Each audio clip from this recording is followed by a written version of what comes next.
Mirëmëngjes, lavdi Zotit, që jemi bashkë. Suela Edea, prap dy fjalë do t'i thosha. Shumë mirë njohë Zotit për gjithë shka që ka bërë për juve, mbi të gjitha. Faleminderit që ju kemi këtu të paktën. Faleminderit për lutjet gjithë vëllezërve motra si shta dhe Suela. Është bekim që kemi njëri tjetrin. Amen. Çfarë do të bëjmë ne, nëse nuk do ta kishim njëri tjetrin. Zoti është i mirë. Mirë, unë jam këtu sot, të dielën që kaloi, për arsye shëndetësore nuk munda. Falenderoj Gentin që më mbuloi të paktën këtë pjesë në predikimit. Po sot nuk do të predikoj atë që isha përgatitur javën që kaloi. Do ta kem për një herë tjetër. Sot do të jetë diçka tjetër, të cilën e kam nga zemra, edhe dua që ta ndaj me ju të gjithë. Është një mësim të cilin Zoti e ka përdorur fort, fuqishëm në jetën time, nuk po gjej fjalë më të forta se sa këto që po them tani. Në fakt janë 3 aspekte në jetën e një krishteri që kanë lidhje me komunikimin. Aspekte të komunikimit që ne kemi në jetën tonë me Zotin. Së pari është Zoti na flet ne. Edhe Zoti na flet me anë të fjalës. Fjala e tij është e jashtëzakonshme. Fjala e Perëndis. Shumë besimtarë marrin vendime pas vendimesh të gabuara. E dini pse? Sepse nuk e lexojnë fjalën e Perëndis. E nuk dua të kaloj në gjykim që në fillim, por thjesht po ju them është një fakt, sepse nëse do të lejojmë që drita e fjalës Perëndis të ndriçojë këmbën tonë, shtegun tonë, atëherë do të kemi mundësi të ecim në rrugën e Zotit. Amen, aty ku duhet. Sepse fjala e Zotit është dritë. Fjala e Zotit është dritë. Aspekti tjetër është kur ne flasim me Zotin, jo vetëm kur Zoti flet me ne përmes fjalës, por ne flasim me Zotin. Lutja, sa jetësore që është. Sa jetësore që është, sa e nevojshme që është për secilin prej nesh. Na bën vital për të ecur për Zotin. Dhe aspekti tjetër i komunikimit është ne u flasim të tjerëve për Zotin. Pra Zoti na flet ne përmes Biblës, ne flasim me Zotin përmes lutjes, dhe së treti ne flasim për Zotin, do me thënë ua komunikojmë Zotin të tjerëve. Edhe në qoftë se e para dhe e dyta, pra, fjala e Perëndis dhe lutja janë të vërteta në jetën tonë, kjo e treta është një rezultat i këtyre të dyave. Edhe nuk po them thjesht që t'ua bëjmë të njohur Zotin vetëm të pashpëtuar, sepse ky është misioni që kemi dhe amen, lavdi Zotit për këtë, por edhe besimtarve, edhe njëri tjetrit. Ne kemi nevojë që t'ua komunikojmë Krishtin. Sa e bukur që është fjala e Perëndis. Sa madhështor që është Zoti. Nga ana tjetër, Zoti na ndihmoft, nëse ne kalojmë 1 ose 2 javë ose 3 javë pa u folur njerëzve për Jezu Krishtin. Flasim për politikën, flasim për sportin, flasim për lajmet, edhe nuk u tregojmë njerëzve për Jezu Krishtin. Tregon se me çfarë ushqemi, me çfarë mbushemi. Te Veprat e Apostujve kapitulli 7 na jepet predikimi i një njeriu, i cili tregon historinë e popullit të tij. Dhe ky është Stefani, apo jo të gjithë e dim se kush është ai, një ndër djagët e kishës në Jeruzalem. Ai predikoi fuqishëm fjalën e Perëndis, duke u predikuar judenjve, duke u nxjerrë atyre fakte dhe duke u treguar ja se cila është historia e popullit të Perëndis. Edhe ai çoi ata deri te Krishti. Një pjesë e madhe e judenjve skërmitnin dhëmbët, nuk donin ta shikonin gjallë Stefanin. Edhe çfarë ndodhi? Ne e dim se çfarë ndodhi. Te Veprat e Apostujve kapitulli 7 dhe vargu 58 thuhet: "Dhe si e nxorën jashtë qytetit, e vranë me gur, dhe dëshmitarët i vunë rrobat e tyre te këmbët e një djaloshi të quajtur Saul." Këtu takohemi me këtë person, i cili më habit fakti se si reagoi në fakt. E them këtë sepse ky njeri kishte marrë leje nga autoritetet për të përndjekur besimtarët. Vërtet. Ky njeri nuk u përfshi personalisht që të merrte gur edhe t'i hidhte mbi Stefanin. Jo, nuk e shohim një gjë të tillë në Bibël, por Bibla thot një gjë për këtë njeri. Saulin. Ai e miratoi një vepër të tillë. Ai e miratoi. Një njeri i papërmbajtshëm, një njeri që persekutonte njerëz, që ngjishte ijet edhe bënte atë që donte të bënte. Edhe kur dikush i kundërshtonte fen këtij njeriu, Saulit, ai e përndiqte.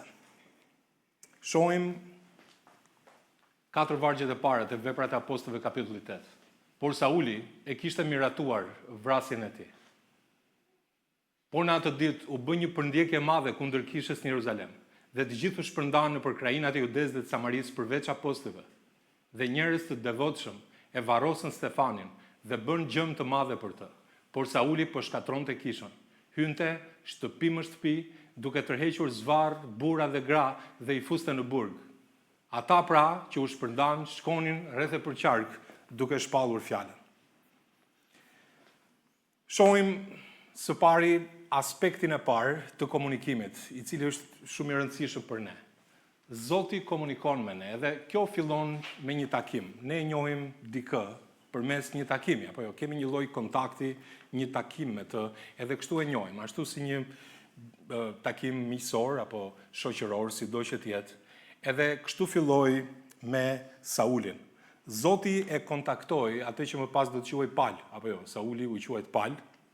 Edhe ai u shpëtua mrekullisht, u shpëtua në mënyrë të mrekullueshme. Tani, ne nuk na ndodh shpëtimi ashtu, vetë Palit ju shfaq Zoti Jezu Krisht. Ne si shpëtohemi? Kur biem në kontakt me fjalën e Zotit, amen? Me ungjillin e tij. Edhe tek Veprat e Apostujve, shikoni kapitulli 9, shikoni si u shpëtua apostulli Pali, një pasazh i njohur, thotë, ai po shkonte rrugës për në Damask dhe si u rrëzua për tokë, dëgjoi një zë që i thoshte Saul, Saul, pse më përndjek? Dhe ai tha, kush je Zot? Shikoni tani, dhe Zoti tha, unë jam Jezusi, që ti e përndjek. Është e rëndë për ty të godasësh me shkelin kundër gjembave. Dhe ai duke u dridhur dhe i shtangur tha, o Zot, çfarë do ti të bëj unë? Dhe Zoti i tha atij, çou dhe hyr në qytet dhe do të thuhet se çfarë duhet të bësh. Ai tha, Zot, çfarë duhet të bëj? Ktu shohim një ndryshim në kursin e jetës Palit. Ka një njeri i cili ishte përndjekës i besimtarëve. Tani këtu shohim që jeta e tij ndryshoi. Ai kaloi nga errësira në dritë, nga mbretëria e djallit në mbretërinë e Perëndisë. Shpëtimi i tij ishte i mrekullueshëm. Mendoni pak, sikundër e thash, ai kishte leje nga autoritetet për të përndjekur besimtarët. Edhe ai po shkatronte kishën, thuhet këtu. Shikojmë, lexojmë vargjet. Shkonte në shtëpitë e besimtarëve. Edhe i persekutonte ata. Më pas, kur ai tregon për veten e tij, thot, sepse ai u shpëtua. Dhe ai thot për veten e tij, shikoni me vëmendje, në tek Filipianët kapitulli 3 dhe vargu 12 thot, jo se un tashmë e fitova çmimin, ose jam bërë i përsosur, por po e ndjek prapa se mos e kap, sepse edhe un u kapa nga Jezu Krishti. Më pëlqen shumë kjo që thot apostulli Paul këtu, thot sepse edhe unë u kapa nga Jezu Krishti.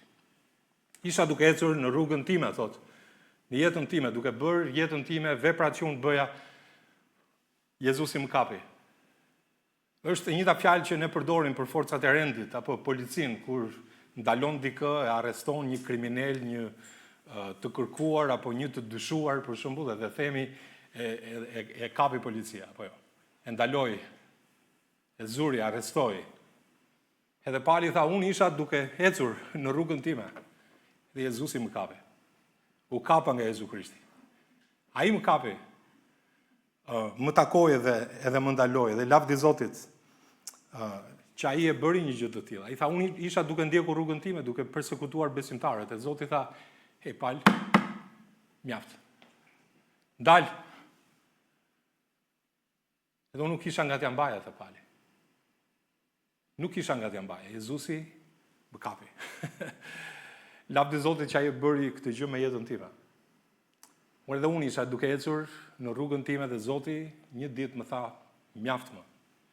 Mjaft më dha disa herë mundësi për t'u shpëtuar. Por pastaj nuk isha nga t'ja mbaja. Dhe Jezusi më kapi. Edhe më dha jetën. Fryma sigurisht na bindi, ne s'kishim nga t'ja mbanim, të gjithë s'kishim rrugë tjetër shpëtimi, na kapi. Edhe me njëta gjë me palin. Ai e kuptoi që nuk kishte kuptim të vazhdonte më në atë rrugë që ishte duke vazhduar. Edhe vendosi të besonte Jezu Krishtit. Shikoni sa e bukur që është fjala e Perëndisë, po pali u shpëtua dhe ishte një shpëtim i mrekullueshëm. E dini, shpëtimi gjithë secilit është i mrekullueshëm. Mua më pëlqen shumë të dëgjoj dëshmi shpëtimi. Vërtet, e di kam shumë dëshirë të dëgjoj dëshmi shpëtimi të besimtarëve. Ishte bekim koha që kaluam për ata që u pagzuan, apo jo? Kur dëgjuam dëshmitë e tyre vërtet ishin mahnitse, them. Zoti është i mirë. Ai ndryshon jetë njerëzish. Kur vin misionar ose dhe takohem me ndonjëri nga ndonjë kishë tjetër, unë e pyes i them dëgjoj, po si kam dëshirë të di si u shpëtova. Edhe vërtet është një bekim të dëgjosh se si Zoti shpëton njerëz. Shpëton njerëz. Se si Zoti ndryshon jetët e njerëzve është një bekim shumë i madh, është një histori e mrekullueshme, sepse shpëtimi është i mrekullueshëm. Dikush është shpëtuar kur ishte student, dikush shpëtuar në një moshë më të rritur, dikush është shpëtuar kur ishte fëmijë. Gjithsesi, njerëz të ndryshëm, disa shumë të thjeshtë, njerëz që askush nuk u kushtonte vëmendje, Zoti u kushtoi vëmendje. Amen? Edhe ata u shpëtuan. Ndërsa Zoti Jezus na kushtoi vëmendje. Zoti na zuri, na kapi, na shpëtoi. Amen? Sa e bukur që është. Vini re, rrethanat janë të ndryshme, çdo histori shpëtimi është e ndryshme, pa diskutim, por rezultati është i njëjtë. Rezultati është i njëjtë. Edhe ky është bekimi. Ne kalojmë nga errësira në dritë, nga një mëkatar në një bit Perëndis, kalojmë nga vdekja e përjetshme në jetën e përjetshme dhe kjo është e mrekullueshme. Kjo është e mrekullueshme. Aq edhe e thjesht, po sa e mrekullueshme është. Në përjetësinë do të kemi kohë të mendojmë për gjërat që Zoti ka bërë me jetën tonë, gjatë kohës që jetonim këtu në tokë, nëse do të kem këtë këndvështrimin e përjetësisë. E do të mendojmë çfarë përdori Zoti. Për dikë përdori një broshurë. Me qëra fjala faleminderit juve që morët pjesë për ndarjen e gjithë atyre broshurave dhe për ju që u lutët gjatë festave, ishte bekim. Koha ishte shi, por gjithsesi shumë broshura u ndan. Edhe Zoti e di si e përdor fjalën e tij, por një ditë, unë e thash, ne do të shikojmë në prezencën e Perëndisë si e ka përdorur Zoti fjalën e tij. Se si janë shpëtuar njerëzit. Qoftë me një broshurë, qoftë me anë të një predikimi, qoftë me anë të dëshmisë së dikujt. Në fakt mendoj se edhe tani për këto gjëra se si Zoti në shtegun ton vë një individ të caktuar, që ne të kemi mundësi t'i tregojmë atij për Jezu Krishtin. Ai shpesh na vë një dritë të kuqe përpara, e dim që ai është në kontroll, pavarësisht sa e vështirë na duket për të vazhduar përpara, por ai mund të bëj, për shembull, që 2 javë, 2 muaj, 2 vjet, bën që dikush të kalojë sprova të vështira vetëm për të na e vënë ne në shtegun ton, që të ketë kontakt me ne. Që ne ti dëshmojmë aty për Jezu Krishtin dhe ne themi shpeshherë Zot jam i zënë. Zot jam shumë i zënë dhe unë mbasi mundësinë. Shpëtimi është i mrekullueshëm. Dikush shpëtohet përmes fjalës me anë të një predikimi, dikush me anë të dëshmisë së një personi, sikur e thash, që i dëshmon ungjillin, dikush është shpëtuar për arsye se i ka ndodhur një fatkeqësi ose ka pasur një smundje. Zoti mund të përdorë një rrethan apo situatë vështirë që dikush të shpëtohet. Ne kemi pasur raste të njerëzve që dikush ka përfunduar në spital i smur dhe shërohet. Dikush shpëtohet për shkak të lutjeve të besimtarëve, për shkak sepse dikush i dëshmoi ungjillin. Zoti mund të përdorë gjëra të ndryshme, incidente, aksidente, fatkeqësi familjare madje, ai përdor probleme financiare, ai përdor gjëra të mira, gjëra të këqija që ne i konsiderojmë. Që njerëzit të vinë në vete edhe të shpëtohen. Në fakt ndonjëherë nuk e dim se për çfarë na vjen diçka. Për mirë apo për keq, i themi ne si njerëz. Po Zotit nuk i kalon asgjë në heshtje nga radari i tij. Sa i takon dëshmërisë për njerëzit. Zoti mund të përdorë një situatë të tillë që dikush të shpëtohet, është e tmerrshme që dikush të shkojë në spital me një sëmundje terminale, edhe pastaj të shpëtohet.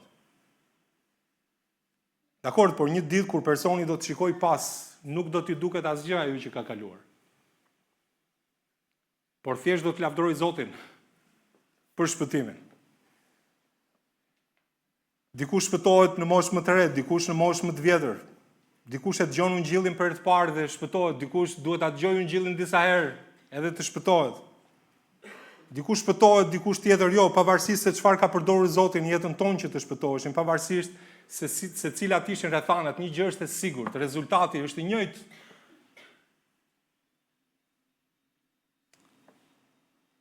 Ishte diçka e mrekullueshme. Shpëtimi është i mrekullueshëm, ashtu siç ishte për palin. I njëjti shpëtim. Zoti shpëton. Jo vetëm që ishte një shpëtim i mrekullueshëm për palin, po ai ju përkushtua Zotit. Shikoni, sepse kjo gjë vazhdoi në jetën e tij si një proces. Le ta them pikë së pari që pali bëri një përkushtim, ai mori vendimin e duhur, më njëherë pas shpëtimit. Ai jep dëshminë e tij, do ta lexojmë pak dëshminë e palit. Shikoni dëshminë që pali jep te letra Galatasve. Por po ju vë në dieni o vëllezër se ungjilli që është shpallur nga unë nuk është sipas njeriut. Sepse edhe unë nuk e kam marrë as e kam mësuar nga ndonjë njeri, por nëpërmjet një zbulese nga Jezu Krishti. Dhe ne pam se si u shpëtua pali në mënyrë të mrekullueshme, sepse ju keni dëgjuar për sjelljen time të atëhershme në judaizëm. Shikoni dëshminë e palit, shikoni si flet ai për veten e tij. Se si e përndiqja tej mase kishën e Perëndis dhe e shkatroja. Dhe si përparoja në judaizëm më tepër se shumë bashkohës të kombit tim, duke qenë jashtëzakonisht i zellshëm për traditat e etërve të mi. Edhe pali tregon se si ai ka qenë. Por kur i pëlqeu Perëndis që më kishte ndarë që nga barku i nënës dhe më thirrje me anë të hirit të tij që të zbuloj në mua birin e tij që unë të predikoj midis paganëve, unë nuk mora me njëherë, thot, këshill nga mishi dhe gjaku, pra nga njerëzit, e ka fjala. As nuk u ngjita në Jeruzalem tek ata që ishin apostuj përpara meje. Ai nuk shkoi tek Pietri, nuk shkoi tek apostujt me njëherë pas shpëtimit. Kjo është shumë interesante, po ta shikoni me vëmendje. Por shkova në Arabi dhe u ktheva përsëri në Damask. Pastaj pas 3 vjetësh u ngjita në Jeruzalem për të takuar Pietrin dhe ndenja me të 15 ditë, por ndonjë tjetër nga apostujt nuk pash përveç Jakobit, vllait të Zotit. Ktu jepet dëshmia e palit. Ku ai mori një vendim pas shpëtimit. Ai tha, unë nuk shkova tek apostujt fillimisht, unë mora një vendim, thash, unë do të njoh Krishtin. Unë dua ta njoh Krishtin. Kjo është shumë e veçantë, një dëshmi e jashtëzakonshme. Do të bëj ç'është e mundur për të njohur Krishtin shpëtimtarin tim edhe sigurisht ishte një përkushtim i mrekullueshëm. Ai u përkushtua të njihte Jezusin dhe dini çfarë bëri? Nuk shkoi të konsultohej me njerëzit. Nuk shkoi tek Pietri, tek të tjerët, derisa të paktën për 3 vjet pasi u shpëtua. Dini çfarë bëri pali? Sinqerisht, ju lutem se është diçka shumë e rëndësishme kjo gjë. Ai kaloi kohë me këtë libër. Filloi të lexonte, filloi të studionte fjalën e Perëndis, edhe Zoti i jepte atij zbules pas zbulese për Jezu Krishtin. Dikujt, ndoshta kjo që unë po them tani duket e çuditshme, por ai filloi të lexonte, ai lexoi Mojsiun, lexoi profetët, lexoi psalmet, sepse kishte frymën e shenjtë të Zotit tashmë. Dhe duke qenë larg njerëzve, dhe ai mësonte. Ai mësonte, filloi të lexonte gjithmonë më shumë. Edhe Zoti filloi t'i zbulonte më shumë për Jezu Krishtin, kudo përmes shkrimeve, psalmeve dhe profetëve. Imagjinoni palin në shkretëtir, ndërsa minutat kalonin si sekonda, orët si minuta dhe ditët si orë. Koha kalonte shumë shpejt. Dhe për shkak të përkushtimit që ai kishte bërë për të njohur Krishtin, ai, jam i bindur, nuk është se po kalonte shumë kapituj me njëherë nga Bibla duke lexuar Biblën që të mësonte diçka për Krishtin. Por ai filloi të lexonte dhe ndalonte. Dhe Zoti i tregonte diçka. Ai filloi të lexojë, edhe në Bibël thuhet në fillim vargu i parë i Biblës. Në fillim Perëndia krijoi qiejt dhe tokën. Dhe pali ndaloi dhe mendoi, sepse në të u krijuan të gjitha. Ato që janë në qej dhe ato mbi dhe. Ato që duken dhe ato që nuk duken. Frone, zotërime, principata dhe pushtete, të gjitha janë krijuar me anë të Tij dhe ndaj Tij. Për kë po bën fjalë Pali këtu? Për Jezu Krishtin, Zotin ton. Ai është përpara të gjithave dhe të gjitha qëndrojnë nëpërmjet Tij. Krishti është krijuesi. Ai është fjala që krijoi, që solli në ekzistencë. Gjithçka u bë përmes Tij, nëpërmjet Tij, amen.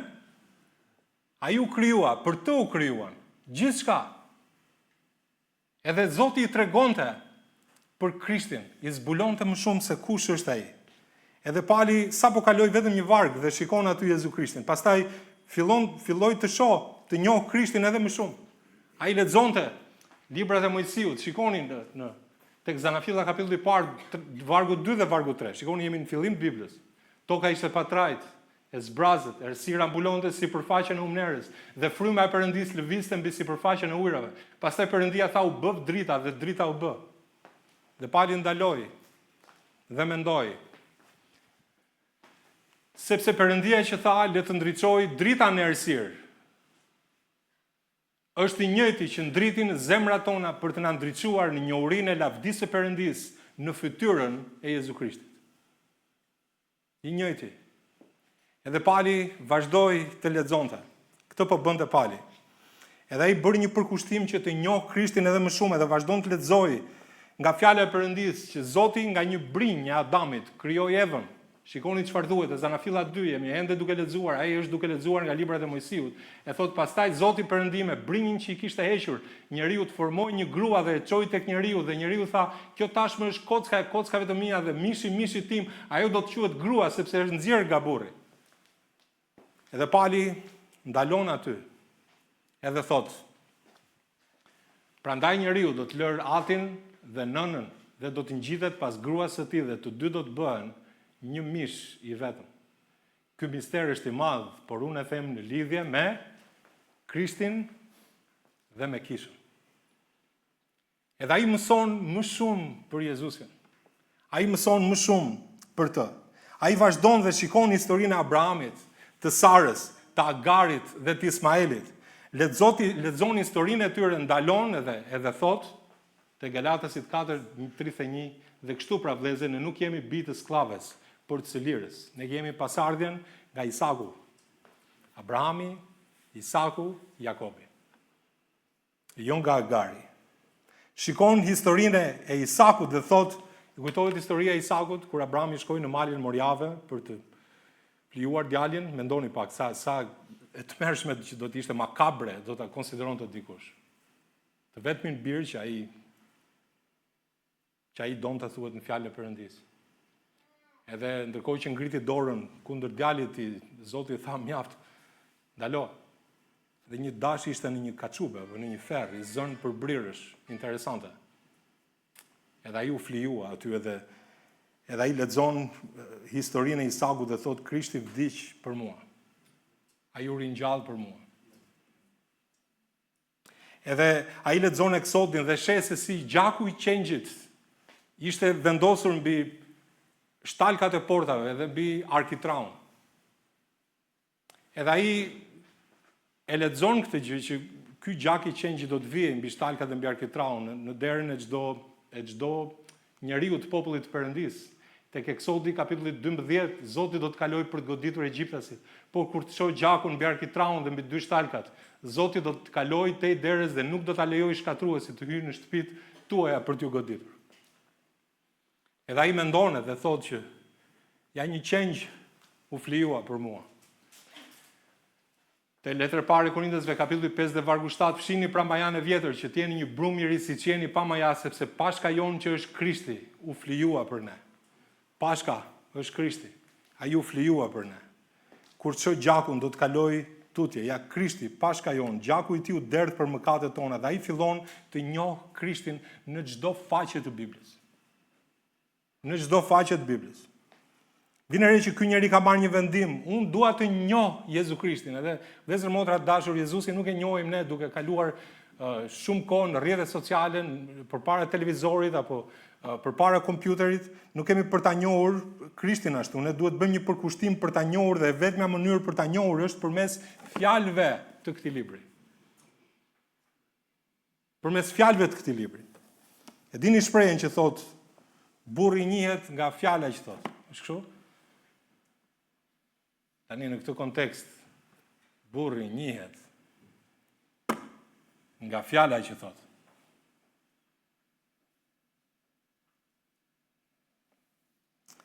Gamalieli nuk i mësoi palit për Krishtin. Rabint nuk i mësuan palit për Krishtin. Palit duhet merrte një vendim, të bënte një përkushtim dhe e bëri një përkushtim të tillë për të njohur Jezu Krishtin. Edhe ai tha, për mua të jetuarit është Krishti dhe të vdekurit fitim. Dhe pasi kaloi kohë në këtë libër, ai thot, tani do të shkoj të flas me Pjetrin. Tani do të shkoj të flas me Pjetrin. Edhe gjë e parë pra që ne duhet bëjmë është të shkojmë në Bibël. Të shkojmë në fjalën e Perëndis, të shohim dhe pastaj të shohim se çfarë thonë të tjerët, se si mund të më ndihmojnë të tjerët, që unë të rritem në besim. Por gjëja e parë që duhet të bësh që të shkoj në fjalën e Perëndis, sigurisht që Zoti na jep pastor dhe mësues për ndërtimin e trupit të Krishtit, por së pari le të shkojmë tek libri, tek fjala e Perëndis. Edhe kur dikush ju thot diçka apo lexoni ndonjë libër apo dëgjoni ndonjë predikim, sido që të jetë, sigurohuni që është nga Bibla. Dhe merrni vendimin dhe thoni, unë dua të njoh Krishtin edhe më shumë. Atë. Galatasit, kapitulli 1 dhe vargu 18 pali, duke dhënë dëshminë e tij, thot, pastaj pas 3 vjetësh, unë ngjita në Jeruzalem për të takuar Pjetrin. Dhe ndenja me të, thot, 15 ditë. Pali shkoi dhe takoi Pjetrin pas 3 vjetësh që kishte qenë në Arabi, ai shkoi dhe i tha Pjetrit, Pjetër, çfarë mund të tregosh për Krishtin? Unë e di që ti ke qenë me të, ke ndënjur me të, që ti ke dëgjuar prej tij. A mund të më tregosh diçka për Krishtin?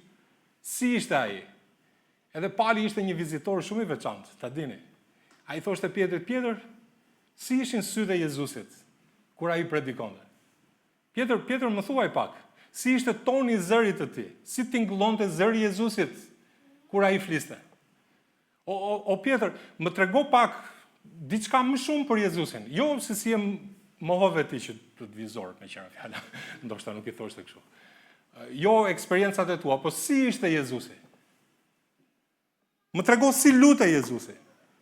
Edhe ta dini që Pjetri kishte shumë gjëra për të treguar Palit. Ai mori një vendim për të njohur Jezu Krishtin, ishte një vendim i mrekullueshëm dhe disa prej nesh sot këtu duhet ta marrin një vendim të tillë.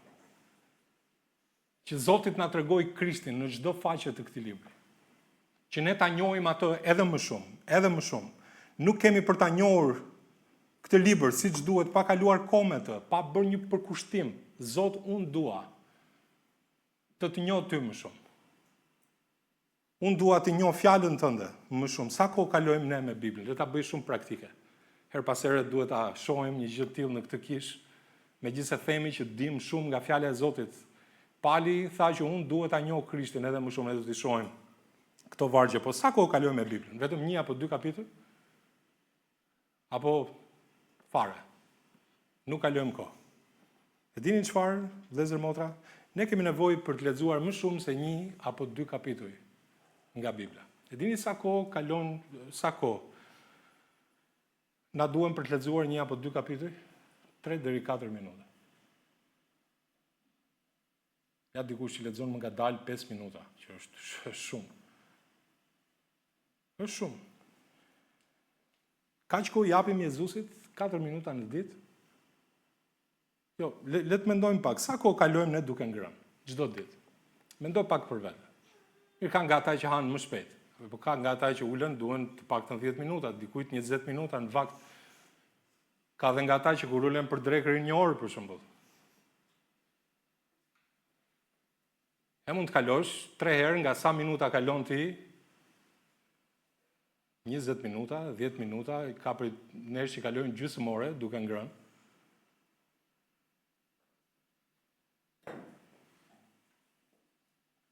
Në një vakte, ju thash do ta bëj shumë praktik predikimin sot, do t'i shohim gjërat praktikisht.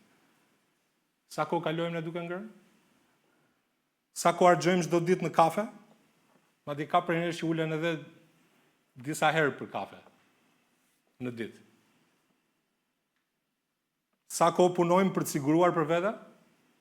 8 orë, aq? Dhe s'mund të kalojmë dot as gjysmë ore me Krishtin. As 45 minuta. Ju po thoni prit Landi se po të pron tani. Nuk kalojmë dot. Ta dini që nuk jam këtu për të vendosur kohën se sa kohë duhet kaloni ju me Biblën, po ditë them që 1 ose 2 kapituj ose 3-4 minuta në ditë nuk mjafton për të menduar për Krishtin. Nuk mjafton për të menduar, kaq ditë them. Nuk jam këtu të them që dëgjoj disi shpuna duhet marrësh një vendim që duhet kalosh gjysmë ore në ditë. Të lutem.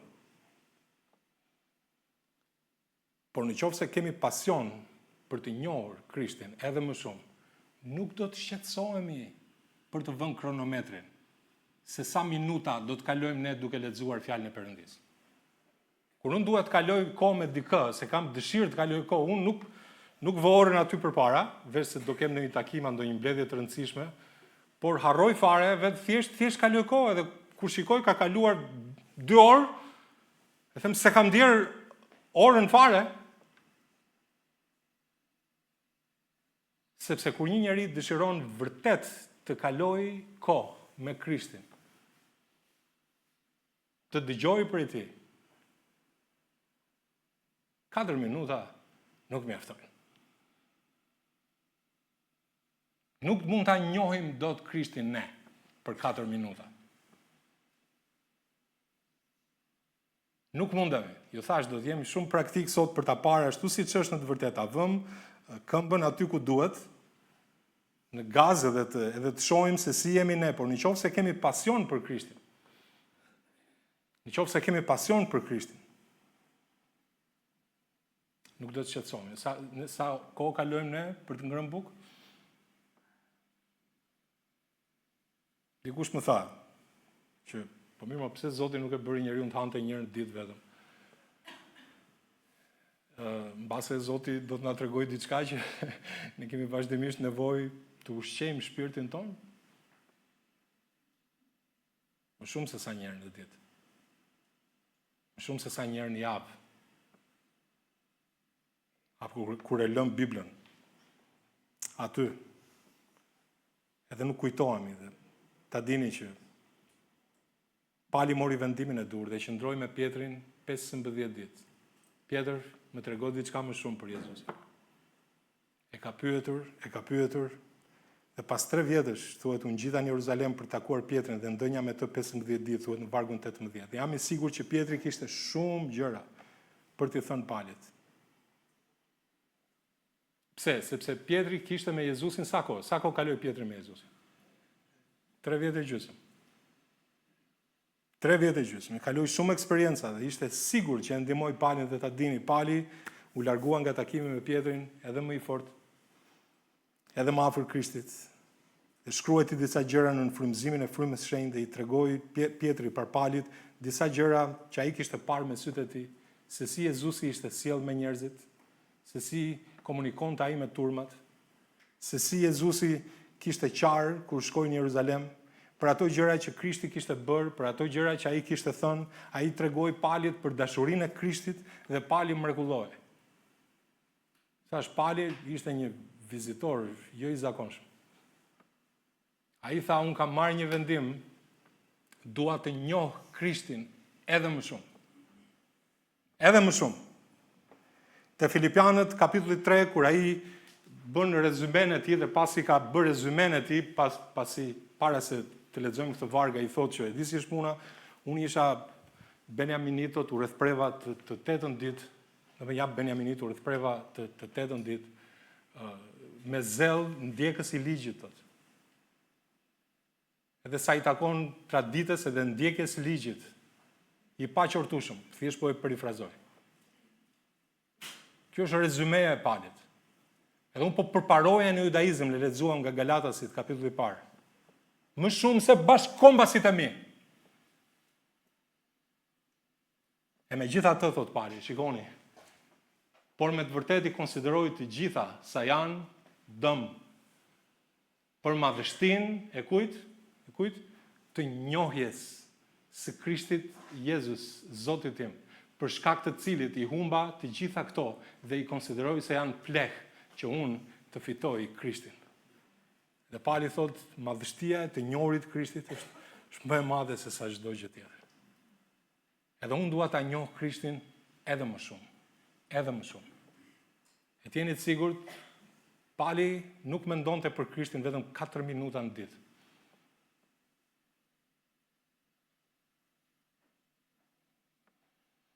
Pali ishte interesuar dhe bëri këtë përkushtim të mrekullueshëm. Pastaj vim tek Veprat e Apostujve kapitulli 9 dhe shohim Palin që komunikon me Zotin. Ai përveç se ishte i interesuar që të mësonte më shumë për Krishtin, Pali kishte bashkësi, komunikim me Zotin. Interesante. Edhe këtu është pika tjetër që do të shohim nga pasazhi i sotshëm. Por shikoni te Veprat e Apostujve kapitulli 9. E dim se kush ishte Pali, shikoni tani. Në Damask ishte një dishepull me emër Anania. Edhe Pali ishte, ju kujtoj që Pali ishte në Damask në atë kohë. Sa po kishte ndodhur ai takimi hyjnor me Krishtin, që ne lexuam në vargjet më sipër të kapitullit 9, ku ai tha, Zot, që duhet të bëj? Dhe Pali tha, Zoti i tha, shko dhe hyr në qytet, dhe atje do të thuhet se çfarë do të bësh. Edhe ai hyrë në Damask. Edhe tani Zoti i shfaqet Ananias, i cili është një dishepull.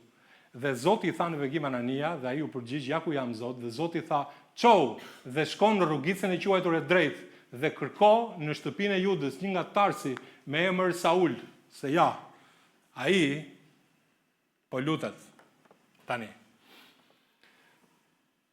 Ajo gjë që po bën Pali pas shpëtimit, po e quaj unë, është që ai po lutet. E gjejmë Palin në gjunjë. A nuk është interesante kjo gjë? Çfarë mund t'i thoshte ai Jezusit ndërkohë që lutej? O Zot, po, si mund t'i bëja unë ato gjëra ndaj besimtarëve, ndaj kishës tënde? Si mundet që unë të shkatroja kishën? Si mundet që unë t'i persekutoja ata njerëz?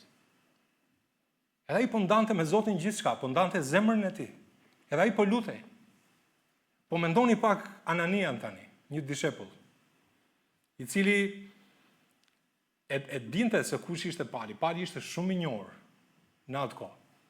Edhe mendoni që ai e dinte që ai ishte persekutori i kishës, edhe Pali ishte përgjegjës për gjitha ato gjëra që ai kishte bërë besimtarëve. Edhe vetmja mënyrë se si u qetësua Anania, se mund thoshte, po si ka mundsi unë të shkoj të takoj këtë njeri? E vetmja mënyrë se si Anania mund të jetë qetësuar, është pikërisht fjala që Zoti i tha, dhe kjo e qetësoi. Ai është duke u lutur. Ai është duke u lutur. Interesante. Ashtu ke për ta gjetur. Në fakt ne kemi lexuar Djatën e Re dhe lutja ishte teologjia e Palit. Në fakt lutja ishte jeta e Palit. Pali nuk dilte as në rrugë pa u lutur më parë, nëse do të përdorja këtë lloj të shprehuri. Ne nuk i lutemi Zotit vetëm kur ulemi në gjunjë. Ne mund të komunikojmë me Zotin në çdo kohë për gjithçka, është bekim, amen? Që mund t'i lutemi atij, sa bekim që është, edhe mund t'i lutemi për punën, mund t'i lutemi për shëndetin, mund t'i lutemi për njerëzit që duhet të shpëtohen edhe që i kemi ndërmend që ata të shpëtohen, i lutemi për njëri tjetrin, ne i lutemi Zotit për trafikun, gjithashtu. Se jo.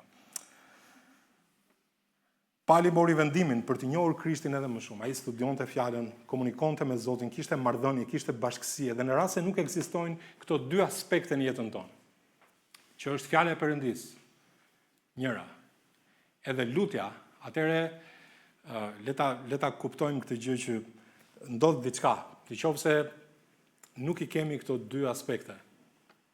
Janë shumë të rëndësishme, ose nëse kemi, ose nëse si e thashun, nëse do të kemi vetëm këto, që do të kemi, nëse do të, ta them që të mos e më rrjedhën e mendimit. Nëse ne nuk do të kishim lutjen ose komunikimin me Zotin, atëherë njohuria që mund të fitonim, vetëm nëse mësonim njohuri dhe do të dëgjonim vetëm njohuri, ne do ta mbushim kokën plot me njohuri. Edhe nëse nuk komunikojmë me Zotin, nëse nuk lutemi, nëse nuk kemi kohë në lutje, atëherë kjo njohuri nuk shkon në zemër. E dini kush na çon njohurinë e Zotit në zemër është lutja. Është komunikimi që ne kemi me Zotin. Sepse ne kur e çojmë këtë njohuri në zemër, atëherë kemi mundësi ta jetojmë këtë njohuri që Zoti na ka dhënë. që kjo të mos mbetet vetëm në kuadrin e njohurisë. Madje shpeshherë kur ne dim shumë mirë, kur njerëzit që vetëm marrin njohuri, në qoftë se nuk kanë komunikimin me Zotin, në qoftë se nuk e kanë të zhvilluar jetën e tyre në lutje, kjo njohuri i bën ata shumë krenar, edhe ndonjëherë ju prish punë dhe është shumë e rrezikshme madje. Sepse nuk i kanë çuar këto fakte dhe këtë njohuri në zemër, i kanë lënë këtu, në kokë. Prandaj është shumë i rëndësishëm komunikimi që ne kemi me Zotin. Përndryshe nuk e jetojmë dot atë njohuri në fuqinë e vetes tonë, në fuqinë e mishit tonë. Ne kemi nevojë për fuqinë e Perëndisë. Që ai ta përdor atë njohuri, ta kanalizojë ashtu siç duhet. Prandaj thuhet në Vjatën e Vjetër, thotë, populli im thotë ka zell, por jo sipas njohurisë. Se mund të kesh zell, por nëse nuk e ke njohurinë e duhur, edhe ky është ekuilibri, është ana tjetër. Po Zoti na ka dhënë njohuri, edhe ne duhet ta kemi këtë pjesë të komunikimit, që të kemi marrëdhënie me Zotin, është pikërisht marrëdhënia me Zotin që këtë njohuri e zbret në zemër, që ne ta jetojmë, është pikërisht koha në lutje me Zotin. Atëherë Pali ose ishte hipokriti më i madh, ose ishte njeri i lutjes, siç e gjejmë në Bibël. Në rast se i lexojmë me vëmendje letrat e tij, çdo njeri prej atyre kishave u thotë shenjtorëve që un po lutem gjithmonë për ju. Ai u thoshte Tesalonikasve, u thoshte Galatasve, u thoshte Efezianëve dhe u thoshte po lutem për ju, shumë lutje. E ne mund të mendojmë edhe themi, ore, po ky Pali çfarë bën të tërditur? Lutej tërkohën ky? Po ai u thoshte besimtarëve lutuni pa pushim, ai kishte mendjen tek Zoti. Edhe lutej për njerëzit. Ai ose ishte hipokrit, siç themi ne shpeshherë, po lutem për ty, vëlla motër, edhe nuk lutemi. Ose Pali vërtet ishte komunikues me Zotin. Edhe ai lutej atij. Shumica e lutjeve të Palit, po ta vini re, janë ndërmjetësuese, ai lutej për të tjerët. Nuk e gjeni Palin, shikoni me vëmendje pasazhet ku fliten në Vjatën e Re, kur Pali lutej. Nuk e gjeni Palin që ai lutej për veten e tij, personalisht, përveç se për hir të Ungjillit. Ai lutej edhe thot, Zot, më jep mundësi që të ndaj lirshëm misterin e Ungjillit. Që të flas me guxim, ta bëj të njohur Krishtin. Ai lutej që Zoti t'i japë të dyer për fjalën e Zotit. Vinere ku fokusoi Pali. Edhe kur lutej për vete. Po e gjeni Palin vazhdimisht në fjalën e Perëndisë që ai lutej për të tjerët. Ai lutej për problemet e besimtarëve, për rritjen e tyre. Edhe kur i shohim këto gjëra, kuptojmë që ne kemi për të lutur sa nevojë që kemi dhe sa duhet të lutemi ne për të tjerët, jo vetëm për vete, të heqim pak mendjen nga vetvetja. Ne kemi nevojë të lutemi për njëri tjetrin. Qofse keni mundësi nga puna, lironi më shpejt mërkurën, e janë të dëgjoni kërkesa nga të tjerët që kanë për të lutur. Nëse jeni në një grup shërbimi apo në një familje biblike, sido që të jetë pjesëmarrja aty, na jep mundësinë që të mësojmë nga nevojat edhe nga kërkesat që njëri tjetri që kemi, pra për njëri tjetrin. Cilat janë nevojat që ne kemi si njerëz personalisht edhe i ndajmë me të tjerët. Si mund të mësojmë ne kërkesat që kemi, hallet që kemi, provat që kemi, nëse ka mungesë komunikimi. Është e pamundur që ne të mësojmë për të lutur. Sa gjëra kemi ne, sëmundje, probleme me shëndetin, të afërm që vdesin, papunësi, probleme financiare, njerëz të pashpëtuar, prova, udhkryqe. Nëse nuk jemi, si mund t'i mësojmë këto nevoja? Është prekse kur dikush ka një kërkesë për motrën ose vllajën ose babain që ka një sëmundje të rëndë. Është prekse. Është e dhimbshme.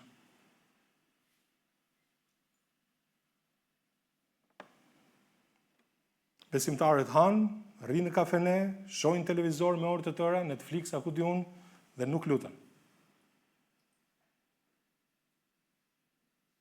Nuk lutën, edhe thonë, po nuk është fatkeqësia ime ajo. Nuk është vllai im ai që është smur me tumor apo me këtë lloj sëmundje. Nuk e kam unë atë problem. E ka tjetri. Nuk është halli im. Dhe zërmotra, ne kemi shumë gjëra për të lutur. E shohim shpesh Palin që thotë ju kujtoj në lutjet e mia, ishte njëri i lutjes, ai komunikonte me Zotin. Ka misionarë që janë nevojtarë, ne dëgjojmë nga vlla Arioli shpeshherë të mërkurën, zakonisht ndajmë për gjërat që ai kalon aty. Edhe kohët e fundit edhe ka thënë, për ju që ka qenë të mërkurave, që qeveria e atij vendi, mos i përmend emrin, ka nxjerrë shumë misionarë nga territori. Thjesht sepse janë misionarë që i shërbejnë ungjillit.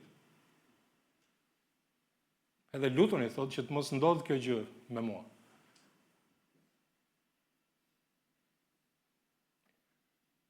Lutja jonë mund të pengojë, mund të ndaloj një gjë të tillë. Në qoftë se nuk e besojmë këtë, atëherë nuk dim shumë për lutjen. Thjesht e përmenda si një shembull. Me qëra fjala të lutemi për ato, patjetër. Ariolin e Vilën e Endin, Zoti t'i ruaj t'i përdor. Është një bekim i madh. Para një 3 ditësh që po komunikoja me ta, po më thoshte që kishte ftuar një njeri që nuk dëgjonte dhe nuk fliste, një shurt me mes në kishë, dhe atij kishte pëlqyer aq shumë kisha, tha Arioli, sa që më fton mua dhe të tjerë të rim, më fton mua që të kaloj kohë me shoqërinë e tij. Edhe çfarë po bën ai tani? Po mëson atë gjuhën e tyre me shenja. Dhe Zoti i përdor sa më shumë ata aty. Luteni për shëndetin e tij, kishte pas një episod gjithashtu jo të këndshëm, por lutuni për Ariolin. Zoti ta ruaj atë në Vilën dhe Endin gjithashtu. Ka nevojë për lutje. Lutemi për vete shpeshherë, edhe kur lutemi ndonjëherë, e di që mund të lutemi kurdoherë, edhe kur jemi duke ecur, absolutisht po. Por besoj që duhet kemi secili një kohë kur lutemi vetëm, larg çdo gjëje tjetër, larg njerëzve të tjerë, vetëm për vetëm me Zotin. Sa e rëndësishme që është, Ungjilli sipas Mateut e kemi parë që mbyll derën thuhet aty. Edhe asnjëri je vetëm për vetëm me Zotin. Është një kohë e veçantë. Ndonjëherë nuk dim si të lutemi, fryma e Zotit na mëson, ai ndrym për ne. Te Romakët 8 thuhet, por në rast se vetëm themi Zot, faleminderit për ushqimin dhe ja fuz gjumit. Në rast se vetëm themi Zot, faleminderit për ditën që kalova sot. Edhe vetëm kaq. Ky është komunikimi me Zotin? Nuk është ky komunikimi. Komunikimi është kur unë dhe Zoti jemi vetëm për vetëm. Nëse je martuar, kur askush nuk e di se çfarë po bën. Burri grua, nëse je burr grua, ke parasysh je vetëm pa tjetrin, ai nuk e di, ajo nuk e di, nëse je burr. Po ti lutesh, kalon kohë me Zotin. Vetëm për vetëm me Zotin. Vetëm për vetëm. Shpeshherë është e nevojshme një listë me njerëzish. Ai lutur ndonjëherë duke kujtuar njerëzit një nga një, duke u lutur për secilin. Unë përpiqem ta bëj shpesh një gjë të tillë, ndonjëherë më mbarojnë emrat. Them s'më vjen mend ndonjëri ndërmend.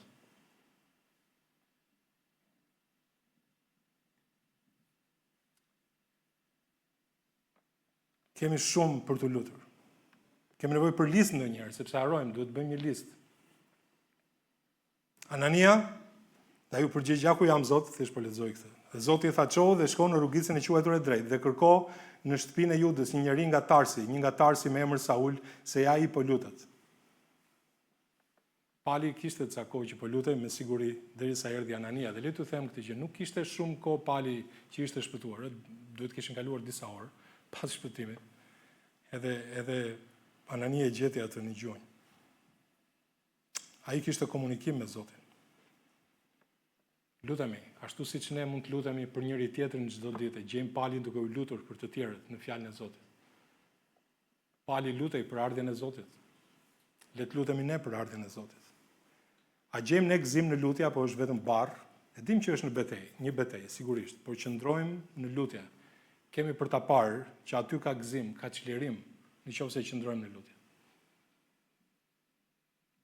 Duam që të gjejmë gëzim, le të kalojmë kohë në lutje, do ta shikosh. Lutjet kanë përgjigje, e ke provuar? Vjen keq nëse nuk e provuar të marrësh në një përgjigje për lutjen tënde. A u është përgjigjur Zoti së fundi lutjeve të tua? A mund të thoni që ju luta Zotit me ngashërim? A ju përgjigj lutjes time? Kur ka ndodhur kjo? Kur ka ndodhur? A kemi ne fitore në jetën e krishterë? Kur duam të lutemi, kur kemi pasion, kur kemi pasion për Zotin, kur duam të lutemi, ne nuk mendojmë se sa kohë kalojmë në lutje. Një njeri që do që të lutet dhe ka pasion për Zotin dhe i do të tjerët edhe do mbarvajtjen e tyre, nuk mendon se sa kohë kalon ai në lutje. Njëjta gjë si me fjalën e Zotit. Kur një njeri do që të njohë Krishtin, ai nuk shqetësohet për 4 minutë. Nuk shqetësohet fare për 4 minutë. Ai thotë, unë dua të njoh Krishtin. Dua të di më shumë se kush është ai. Sa ditë kalojmë ne pa ju lutur Zotit. Ky është komunikimi. A kemi komunikim? Nëse nuk kalojmë kohë me dikën, nuk kemi komunikim. Sa ditë kalojmë pa ju lutur Zotit. E kam fjalën për lutje, jo për ndonjë fjali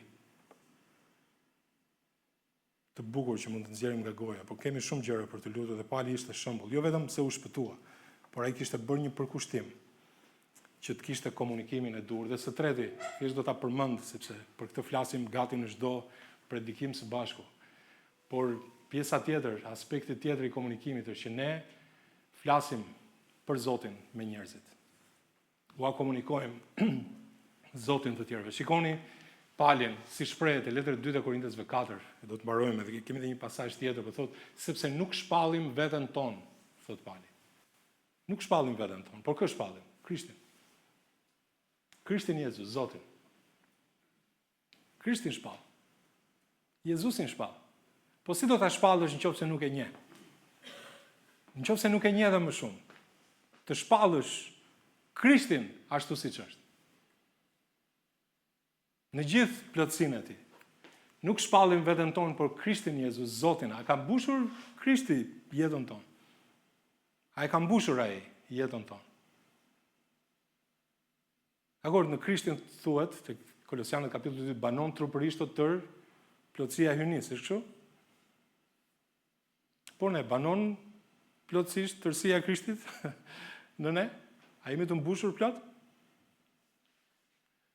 Nuk shpallim veten tonë, por Krishtin, Jezus, Zotin, ndërsa veten tonë shërbëtorët tuaj për Jezu Krishtin, të Jezu Krishtit. Pra nëse të tjerët do të na njohin, le të na njohin si shërbëtor, thot Pali, ky është kuptimi, sepse Perëndia që tha, le të ndriçojë drita në errësirë, është i njëjti që ndriti në zemrat tona për të na ndriçuar në njohurinë e lavdisë së Perëndisë në fytyrën e Jezu Krishtit. Dhe ne kemi këtë thesar në një enë prej baltës, sepse kështu jemi ende në një enë balte që i konsiderohet trupi ynë, që është prej mishi, i cili një ditë do të bëhet gjithashtu plur edhe balt, po thot që e përsia e pashoqe e kësaj fuqie të jetë e Perëndisë dhe jo prej nesh.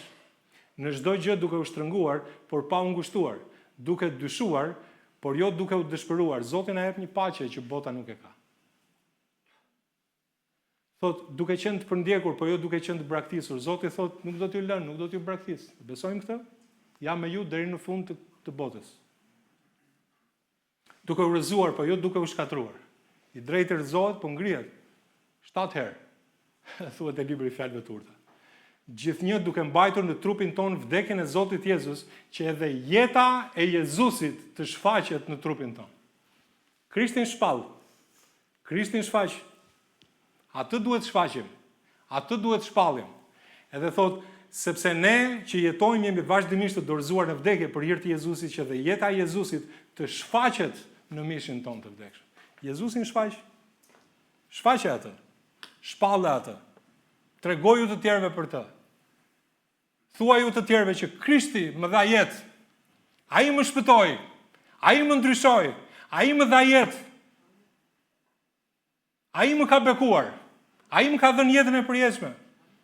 Shpallë Krishtin, shfaqe Krishtin, tregoju të tjerëve. Ai jeton në ne. Edhe Pali tha, unë dua ta njoh edhe më shumë, edhe më shumë, edhe më shumë. Madhështia e njohjes së tij është më e madhe se sa çdo gjë tjetër, dhe çdo gjë tjetër unë konsideroj dëm dhe ple në krahasim me madhështinë e njohjes së tij. Ai është i denj, Krishti. Edhe unë dua ta njoh atë edhe më shumë.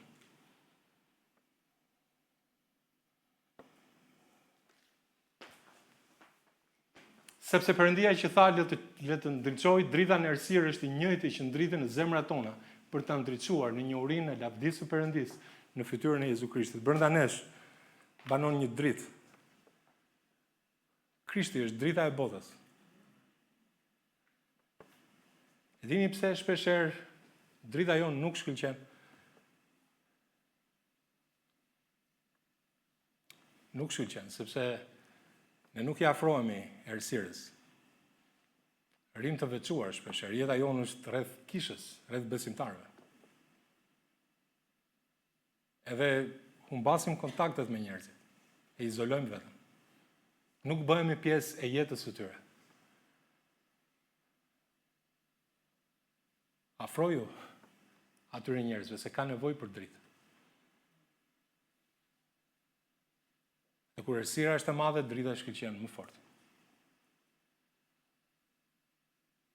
Para disa javësh ne folim për shenjtërimin, nuk po them që të bëjmë ato gjëra që bëjnë ata. Jo, ç'lidhje ka drita me errësirën, thotë Bibla. Do të thonë, unë nuk duhet të bëhem errësirë. Por drita që unë kam në zemër, që Zoti më ka dhënë, Krishtin, ta shfaq tu jap dritë të tjerëve. Kuptojmë ndryshimin? Që ne të kemi efekt në jetën e tyre. Dhe një dritë e vogël ndriçon shumë në mes të errësirës. Njerëzit kanë nevojë në këtë kohë Krishtlindje. Në fakt, sot 2 javë ne do të festojmë Krishtlindjen, datën 21 dhjetor. Te 21 dhjetori, te 21-shi, 21 dhjetor do të festojmë Krishtlindjen. Sot 2 javë do të bëjmë ftesa patjetër, po kam më tepër vlerë kur ne lutemi për ta. Themi, hajde të festojmë bashkë Krishtlindjen. Ajo është një mundësi, por dëshmia jonë për Krishtin në çdo ditë. Amen. Megjithatë ftoni, le të ftojmë njerëz në datën 21 dhjetor, të lutemi Zotit fort. Nëse i duam ata njerëz rreth rrotull, të cilëve u kemi dhënë një mundësi vet, por duhet të shikojmë ndoshta familjen e Perëndisë. Shkojmë, ndajmë ungjillin, por njëkohësisht do i ftojmë. Është bekim. Le të u shfaqim njerëzve, le të shkëlqej drita në errësirë, le ta shohin dritën. Dhe pasazhi i fundit, le ta lexojmë këtë. Ta mbyllim me këtë. Por tani ishni edhe ju të gjitha këto gjëra: zemërimin, inatin, mbrapshtin, sharjen, të folurit e pandershëm prej gojës suaj. Mos gënjeni njëri tjetrin, sepse ju e zhveshët njeriu e vjetër me veprat e tij. Dhe veshët njeriu e ri që për të rihet në njohurinë sipas shembullit të atij që e krijoi. Edhe i referohet rikrijimit, i referohet krijimit. Zoti na ka ndryshuar. Ne kemi veshur Krishtin. Nuk ka më grek dhe jud, rrethprerje dhe pa rrethprerje, barbare, skitha, sklav e të lirë, por gjithçka dhe në të gjithë Krishtin. Vishni pra si të zgjedhur të Perëndisë, shenjtor dhe të dashur, për dëllim dhe mëshurie. Për dëllim do të thotë mëshirë, ky është kuptimi i fjalës, kuptimi i parë. Dhe mëshurie, mirësi, përgjegjësi, zemërbutësi, zemërgjerësi, duke duruar njëri tjetrin. Shikoni çfarë thotë, duke duruar njëri tjetrin. Sepse edhe ti ke problemet e tua. Kur ti thua nuk e duroj tjetrin, po ty të duron njëri. Ti nuk ke probleme. Ki durim për tjetrin, se dhe ai po mëson dhe po rritet. E kur t'jepi kohë. Se ndonjëherë ne themi mu doj siguresa për atë. Ki durim, duke duruar njëri tjetrin dhe duke falur njëri tjetrin, nëse dikush ka ankesë kundër një tjetrit, si kundër Krishti ju ka falur, dhe Krishti nuk vuri kushte. Ashtu bëni dhe ju, dhe përmbi të gjitha këto vishni dashurinë, që është lidhja e përsosmërisë. Dhurata më e madhe që mund t'i tregoni dikujt është dashuria. Dashuria e Perëndisë. Dhurata më e madhe. Shfaqeni, le ta shfaqem Krishtin. Kjo është ajo që doja të thosha sot. Sa e rëndësishme që është. Ta bëjmë të njohur Jezu Krishtin. Ai është i denj, amen? Është i denj. Tani një plan duhet të ketë 3 pika, është kështu? Një plan? Po ato 3 pikat nuk duhet të jenë në një drejtës. Do të thënë, duhet të jenë jo kolinare, po përdor gjuhën që unë kam mbaruar shkollën. Nuk duhet të jenë një drejtës, duhet të jenë 2 mund të jenë pjesë e një drejtëse, dhe zakonisht ne dim që për kufizim drejtës është kur drejtësa kalon në për 2 pika. Pika e tretë është jo në atë drejtës, por është diku tjetër. Për kufizimi planit ky është. Plani kalon ku? Në për këto 3 pika që nuk janë kolinare. Zoti flet me ne. Ne flasim me Zotin. Ne flasim për Zotin. 3 pikat që pam sot të mesazhet. Këto 3 pika bëjnë atë plan të rrafshët ku ne duhet ecim. Është bazë. Është themel. Shumë i rëndësishëm. Zoti na flet. Ne flasim me Zotin. Ne flasim për Zotin. U flasim të tjerëve. Le të ulim kokën gjithë.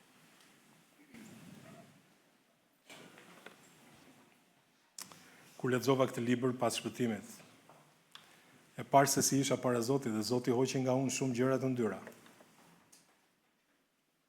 Dhe ka vazhduar ta bëjë një gjë të tillë. Shenjtërimi është një proces. Jemi të pisët para atij, besoni këtë? Kishte fjalë që nuk më bënin përshtypje, ndërsa tani më djegin veshët kur i dëgjoj nga dikush tjetër. Sepse Zoti i ka hequr nga goja ime. Ky libër të pastron vazhdimisht.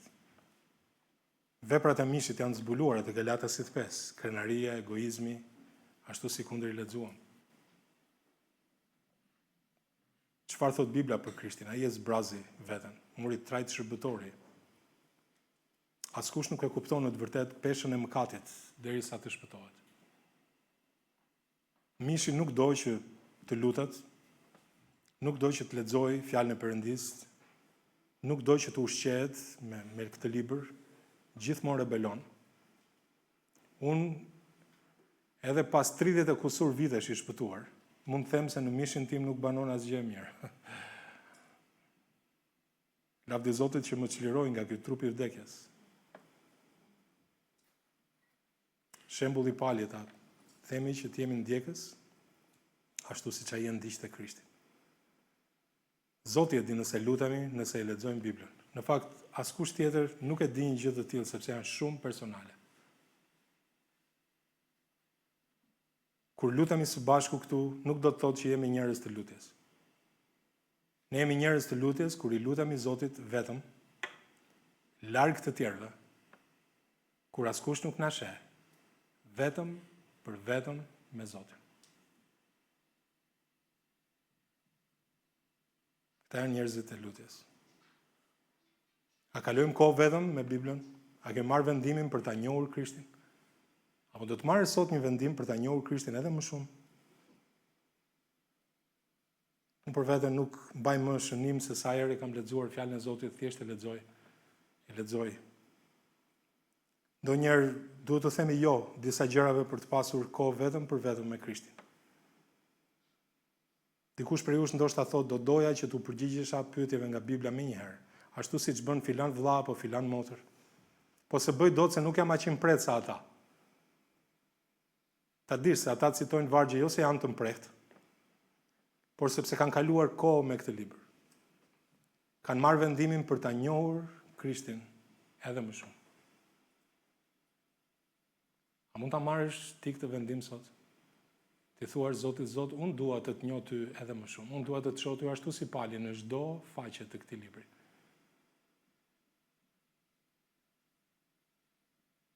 Qofse ke një mëkat që të pengon jetën tënde, që nuk e lë dritën e Krishtit që të shkëlqej në jetën tënde, a mund t'i thuash Zotit, Zot, unë dua ta lë atë mëkat e këmbët e kryqit. Zot më fal. Dua ta kryqëzoj atë mëkat. E dua të jetoj në risinë e jetës. Thuaj Zotit. Le të kalojmë pak momente në heshtje përpara ti, duke kuptuar veten tonë, nëse duhet marrësh një vendim përpara ti për ta njohur Krishtin dhe më shumë, lutem bëje. Nëse duhet lësh diçka te këmbët e kryqit, bëje po ashtu. Çfarë Zoti ka mësuar sot? Nëse duhet të tregosh të tjerëve dashurinë e Krishtit më shumë se sa e ke bërë tani, të lutem bëje. A mund të lutesh për tjerët rreth rrotull, ndërkohë që fund viti po vjen? Ke shumë njerëz që Zoti i ka vënë në shtegun tënd, edhe ka nevojë të dëgjojnë për Krishtin. A mund të mendosh se cili është ai, cilët janë ata persona, edhe ti nxjerrësh përpara Zotit sot në lutje? A mund të jesh një njeri lutje siç ishte Pali? A mund të thuash ti që unë ju kujtoj gjithmonë në lutjet e mia për të tjerët? Nëse Zoti ka folur sot, të lutem, thuaj atij. Zot, unë dua të ndryshoj. Lejoje Zotin të transformoj jetën tënde. Le të kalojmë kohë në lutje, në heshtje përpara tij.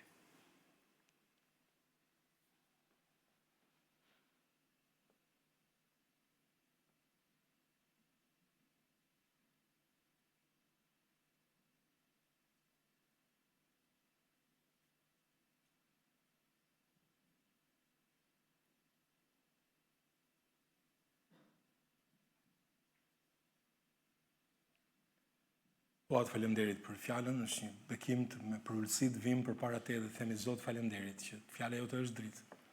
Faleminderit Zot që na pastron nga çdo zgjyrë. Dhe na bën Zot që të ndihemi të bekuar për faktin që ti je besnik. Faleminderit që na deshe kaq shumë dhe na do kaq shumë Zot. Faleminderit që dëshiron të komunikojmë me ty. Jo thjesht të dëgjojmë zërin tënd, por Zot të flasim ty gjithashtu. Faleminderit që mund të flasim të tjerëve për ty. Zot, çfarë bekimi. Faleminderit për të vërtetën tënde, Zot, e cila shpeshherë na lëndon, por na bën mirë. Na plagos, por na shëron, Zot. Faleminderit për të vërtetën tënde. Zot, ne duam që të jemi një bekim për ty. E të lutem na ndihmo, Zot, që të jemi një dritë në këtë botë. Si bijtë të dritës, që shpallim dritën tënde. Edhe në këtë kohë dritash, Krishtlindje tani që po vjen. Zot, le të jemi ne një prezantim i yti përpara botës pa shpëtuar.